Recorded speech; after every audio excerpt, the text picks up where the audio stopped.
vous devrez gagner directement le compartiment voisin. Ceci est une mesure de précaution pendant la traversée.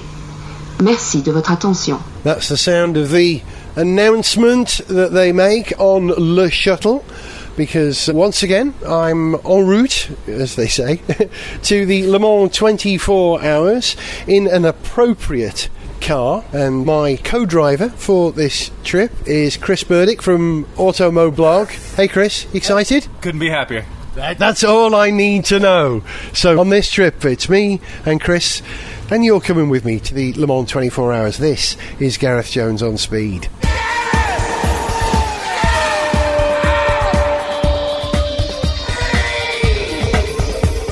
Gareth Jones on Speed presents The Sound of Le Mans 2012. Part 1. The Journey to Le Mans. Remember to take your vehicle out of first gear once the shuttle has stopped. And do not start your engine until unloading begins. Don't forget to put your watches forward 1 hour and to drive on the right after leaving the terminal. We hope you have had a pleasant crossing with Eurotunnel, and we look forward to seeing you again soon. So we're about an hour into the journey already, having left Le Shuttle behind and making our way across northern France on the autoroute with a whole bunch of other cars. I say a whole bunch so that my co-driver on this particular trip to Le Mans will understand what I'm talking about. Chris, tell us a little bit about how you've ended up here at Le Mans, because you're a blogger, right? Right. I run Automo Blog and have been for a little over 6 years now. And a few months ago, I decided to do a European trip. And I'm going around the different countries, going to car factories, motor museums, taking tours of the factories, doing drives, things like that. I ended up in the UK, and you and I met at a launch of the Toyota Yaris Hybrid. And we ended up getting along and getting in the same car. And we've kept in touch, and Le Mans came out. And we realised that there may be a spare seat in the car for someone, because poor old Zog, who usually does this trip with us, his passport is still with Passport Authority in the UK. It was having it renewed. It never came back in time. So I put Chris on standby, knowing that he was going to be the kind of guy who would enjoy Le Mans, and consequently here we are doing the trip. You enjoyed it? Enjoying the cars? What have we seen so far then, Chris? Oh, it's been great so far. The cool thing is that there's sort of an unspoken community a bit coming from Britain into France so far, and you feel it. You see Ferraris, a lot of Porsches, Audis, all sorts of things. We just drove by a Ferrari 360 Spider with 2 Elvises driving it. That's the bonus, because you look ahead and you see the distinctive rear tail lights of the Ferrari, and that itself's a big enough treat. Then you pull up alongside them and it's Elvis driving and another Elvis in the passenger seat. It's a great image. It's great, and I expect to see more of that too. It's a show, isn't it? You were saying something a moment ago about it being an event. Yeah, the journey to the event is an event in itself. I find that really interesting. I think I've said this before on the programme, that Le Mans is sort of in the tradition of French egalitarianism, where the audience for the event are actually more than that. They are participants in the event, and the whole journey of driving there in a car and being surrounded by other great cars is as important as the race itself. We just saw Testarossa, didn't we? Yeah, we saw Testarossa. Right before that, there was a Ferrari 430 Scuderia, Ferrari Spider. I saw a Triumph there, an Audi R8, a Lotus Elise, just at that one petrol station. We've seen some Astons. What else have we seen? Yeah, we've seen some Aston Martins. We saw a Lamborghini Murcielago, saw a couple of TVRs at the station. And that must be a treat for you, because I know that you're a sad car spotter like we are, but we're European sad car spotters, and when we go to the United States, we see cars that we don't get over here, and that gets us excited. For you, being in Europe, you're seeing all sorts of things that you don't see in the States. Oh, all over the place. Most of the cars I see, actually, we don't really get in the States, even some of the American brands, which is interesting. I've seen a lot of Peugeots, Renault, all that we just don't get, and especially TVR I was excited to see, because I'm a big fan of the brand, and I had never seen one in person, having been from the States, so ever since being in Britain, I've seen a couple of them, and now coming down here, I see a couple more. It's really good to see. Well, I can guarantee we will see some TVRs on the way to La Sarthe, probably broken down by the side of the road. That's usually how it works. And lots of other interesting cars as well. I've got to go, because I've got to concentrate on driving. There'll be more from Chris and me in a bit.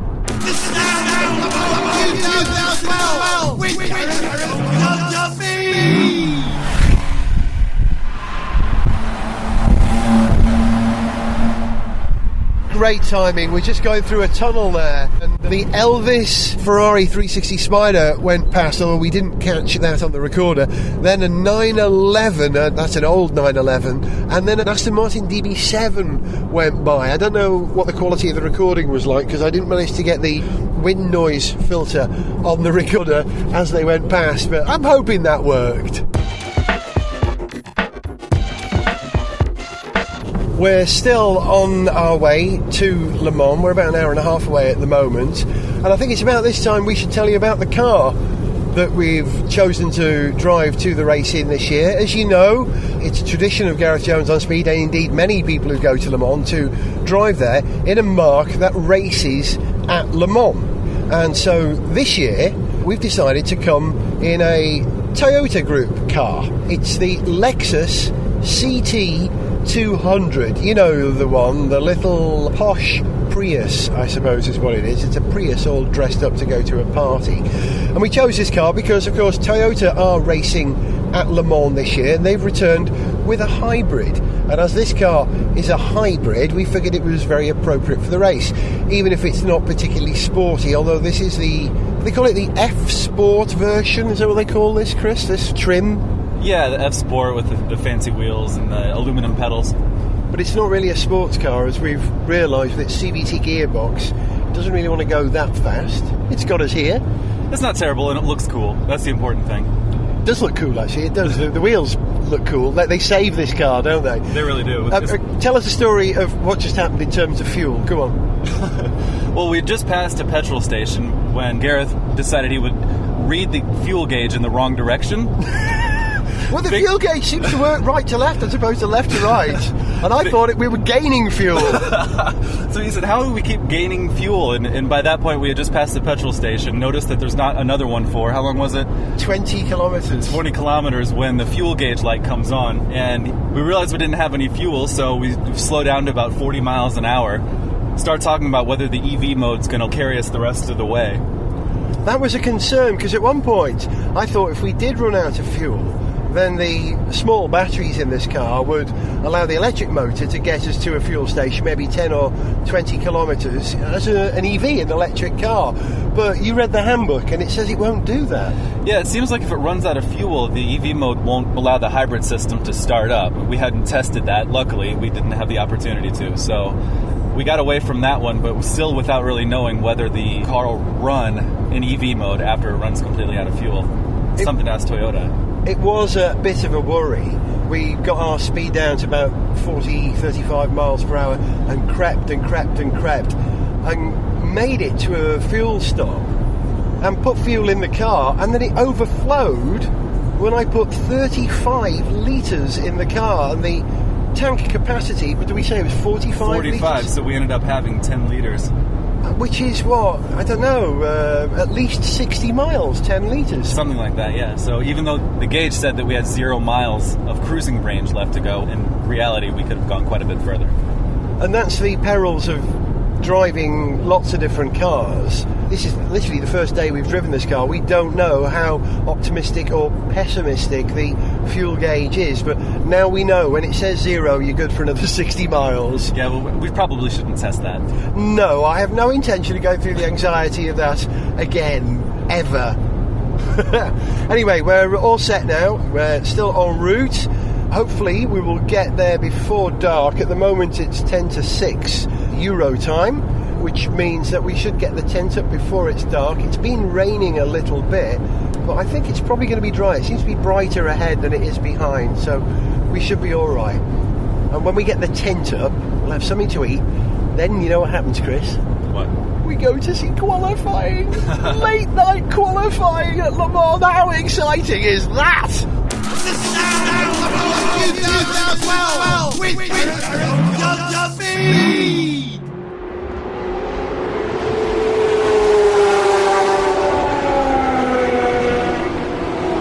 It's 20 to 11 at night at Le Mans.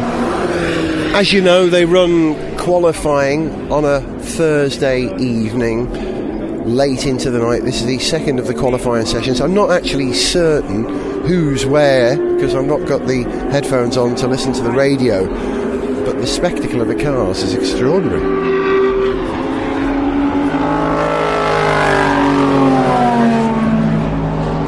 campsite that we're in is a Travel Destinations campsite, which is at the Porsche Curves, where we often stay. And this year they've moved the site even closer to the circuit.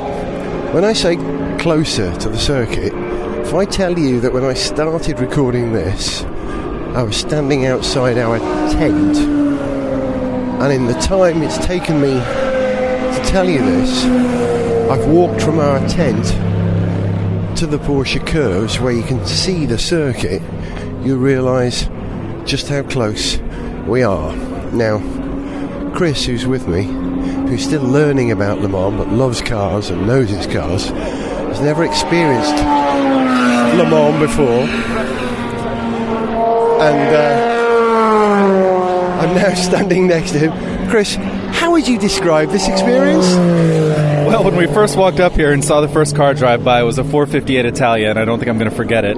Just kind of stood there slack-jawed for a minute and forgot I had food in my hand, to be honest with you. It was the perfect scene. We got up, we got the tent up. I heated up a homemade mutton paneer that I'd cooked and frozen in London last night and reheated up. We were able... Corvette. We were able to stand here and eat whilst enjoying the cars going round. It doesn't get better than that, does it? No, it's just wild. I mean, there's so many things going on right now. It's watching one small part of the track, but it's just like the whole experience is just hard to explain. Let's leave you with a little bit of sound at the moment. That was an Audi, that silent sound there. There's an LMP2. Listen to this. That was a 911 followed by the Nissan Delta Wing. That was the two Signatech Nissans, one of them which I think Martin Brundle or Alex Brundle could be driving at the moment. What's this?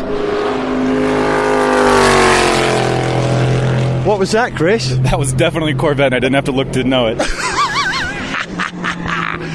And when the Audis go by, as you know, that's one of the Gulf coloured, oh gosh, can't even remember what that was. I really can't. But as the Audis go by, as you know, every year they seem to get quieter and quieter. But this year, because Audi are running a hybrid car, perhaps, I don't know, it's quieter than ever. With the sound that the Audis make, it's not like a car, is it? I didn't expect them to be that quiet. I was surprised by how quiet they were. It sort of sounds like a spaceship going by. That's exactly it. But the Delta Wing, when it goes by, it's very easy to spot because it's dark right now, obviously, because all the other cars have two white lights on either side of the wings at the nose.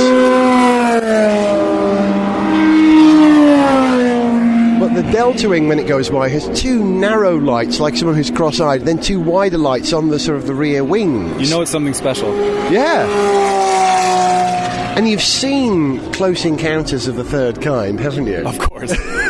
That's what it looks like. It's like one of those little mini spacecraft that go through. And you have to watch it as it goes by. Yeah. It doesn't make a great sound, but it looks amazing, and it goes around corners without falling over. That was the Toyota and something else. That was the Audi. That was one of the Lotus badged Lolas. And a 911.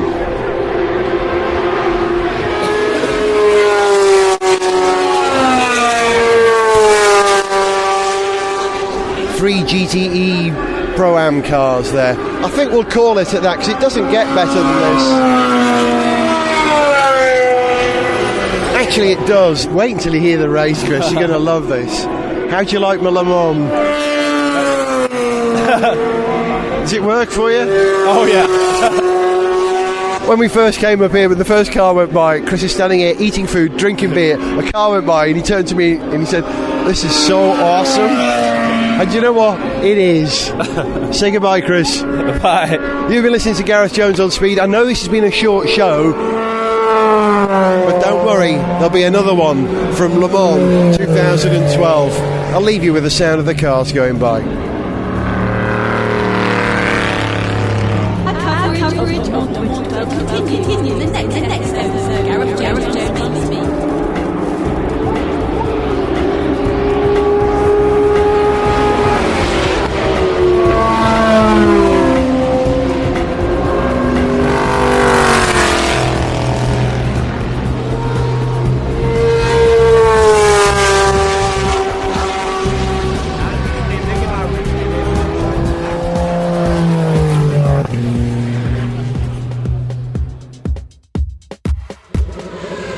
to send us an email, see pictures, get song lyrics, join our Facebook fan site or follow us on Twitter, go to garethjones.tv. Gareth Jones on Speed is made in London by Whiz Bang. Gareth Jones on Speed!